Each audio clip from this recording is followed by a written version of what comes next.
Sous la banquette droite du salon, vous avez accès au réservoir d'eau propre.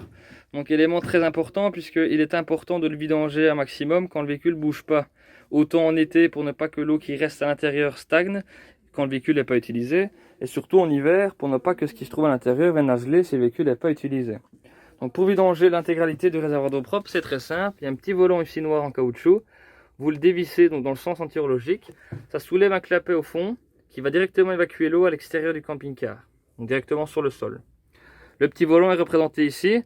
Capacité maximum de l'eau 110 litres. Si vous ne tournez que d'un quart de tour ce volant, on garde 20 litres. Comme ça, on ne vidange pas la totalité. Ça, c'est s'il faut éventuellement se délester et gagner du poids, mais garder un minimum d'eau pour les WC, par exemple. Si vous tournez la totalité du petit volant noir, comme je le disais, on se retrouve à zéro puisque on vidange la totalité du réservoir d'eau propre. Donc la vidange du réservoir se fait en externe avec la petite vanne ici, le petit volant à dévisser. Le bouchon bleu, c'est un accès à l'intérieur puisqu'on peut éventuellement le nettoyer puisqu'on s'est rentré de manière interne. Et on peut surtout le traiter. Ça, c'est un petit plus, c'est une astuce. Ce réservoir dispatche l'eau à travers tout le véhicule. Donc tout part de là.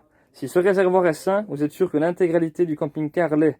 Les tuyaux, la douche, WC, etc. Donc 1 à 2 fois par année, c'est bien de se renseigner sur un traitement puisqu'il y a beaucoup d'alternatives. On peut même se dépanner avec du clonazone qu'on trouve en pharmacie pour garantir une eau potable, même si au fur et à mesure on ne boit pas cette eau puisqu'on change souvent de source, mais ça garantit donc une eau sans bactéries et sans odeur. Donc un petit traitement de ce réservoir fait du bien pour tout le camping-car et ce n'est pas à négliger.